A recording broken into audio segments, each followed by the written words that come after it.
예수님. 이제 저녁에 잠을 자고 있는데 새벽 4시쯤 반갑지 않은 손님이 와가지고 잠을 깨워놓고 집에 가라 해도 집에도 가다라고 계속 우는 바람에 잠을 못 자니까 제가 이렇게 목소리가 갈라졌습니다. 죄송합니다. 한 주일 동안 안녕히들 지내셨습니까? 네. 오늘은 루카 복음을 통해서 부활하신 예수님께서 제자들에게 나타나신 사실을 전해주고 있습니다. 주님께서 십자가에서 돌아가신 사실과 또 죽음에서부터 새로운 생명으로 살아나신 사건은 엄연히 역사적인 사실입니다.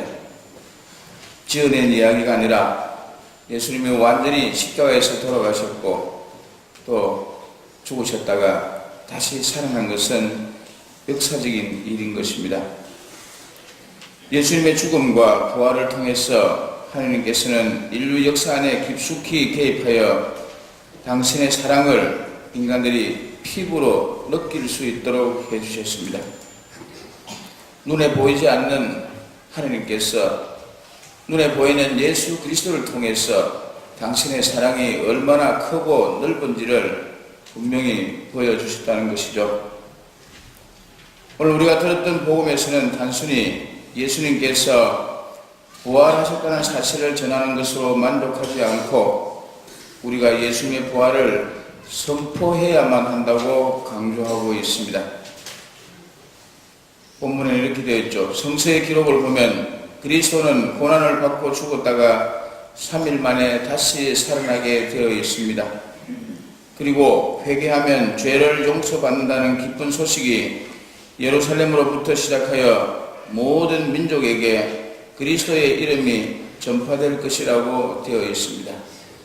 예수님이 모든 민족에게 전파되어야 한다는 것이죠. 사실 예수님에 관해서 구약 성경에서 또 신약 성경에서 여러 차례 언급이 되었습니다. 예수님은 구약 성경에서 되풀이해서 약속된 분이십니다. 그리고 그분의 행동 역시 모두가 구약에서 예언된 그대로였습니다. 신약 성경에 보면은 예수님은 하나님께서 약속하신 인류 구원의 메시아이시고 예수님이 이 세상에 오심으로 인해서 이미 이 세상에 하느님의 나라가 시작되었음을 밝히고 있습니다. 그래서 예수님을 받아들이는 것이 우리 인간의 구원이요 행복임을 말하고 있습니다. 예수님께서 이 세상에 인간이 되어 오심으로써 그것이 우리 인간 구원의 표지가 되었고 예수님이 죽으심으로써 우리가 죄를 용서받게 되었고 예수님께서 부활하심으로써 우리들도 언젠가는 죽었다가 다시 살아날 수 있다는 이 부활을 보증받게 된 것입니다. 뭐니 해도 예수님의 부활로 인해서 우리의 처지가 너무나도 달라졌습니다. 이 세상의 삶을 마치고 난 다음에 한 줌의 흙으로 돌아가 버리고 말 그 가련한 인간이 죽었다가 다시 살아나서 끝없는 생명을 누리게 되었다는 것이죠. 이것은 시한부 인생이 영혼을 노래하게 되었다는 의미입니다. 따라서 우리는 이 세상 마치는 그날까지 예수님의 죽음과 부활을 굳게 믿고 이 믿는 바를 다른 사람들에게 전파해야 될 사명이 있는 것입니다.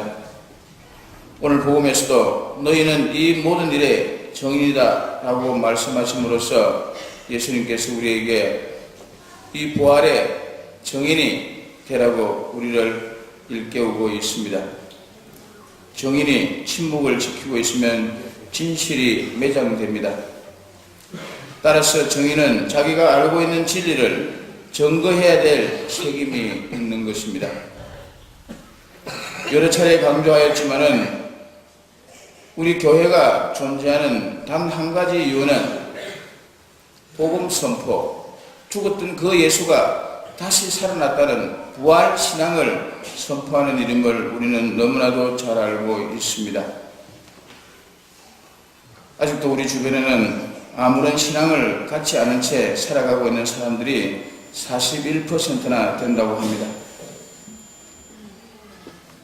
인간이 길어야 70년, 80년 살고 나면은 한 줌의 흙으로 돌아가 버리고 만다는 그런 생각 속에서 살아가고 있는 사람들이 반 정도 된다는 것이죠. 이렇게 암흑 속에서 살고 있는 사람들을 주님께로 인도해야 됩니다.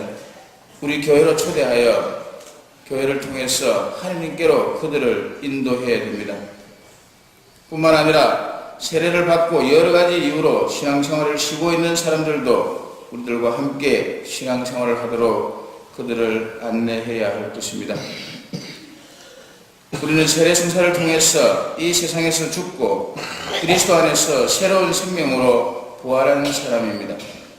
따라서 주님의 부활을 증거하는 삶을 살아가야 하는 것이죠.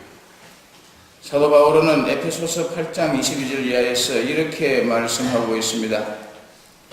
옛 생활을 청산하고 정욕에 속아서 썩어져가는 낡은 인간성을 벗어버려야 합니다. 여러분은 오히려 마음과 생각이 새롭게 되어 하느님의 형상으로 창조된 새 사람으로 갈아입어야 합니다. 사도 바울은 우리가 부활의 증인이 되기 위해서 우리 자신이 변화된 삶을 살아야 함을 강조하고 있습니다. 우리가 변화되기 위해서는 우선 예수님 자신과 예수님께서 내리시는 용서와 사랑을 받아들여야 합니다. 우리 자신이 나약했고 잘못을 저질렀음을 인정하고 그리스도의 생명 안으로 들어가기 위해서 자신을 주님께 맡기는 행위가 필요할 것입니다. 주님께 우리 자신을 겸손되이 내맡길 때 우리는 성령 안에서 새로운 삶을 시작할 수 있고 그리하여 부끄러워하지 않고 예수님의 부활을 큰 소식을 사람들에게 전할 수 있게 될 것입니다. 그래서 여러분 겸손되이 우리 자신의 삶을 예수님께 아뢰고 변화된 삶을 통해서 예수님의 부활을 선포하는 삶을 살아갈 것을 다짐하십시다. 아멘.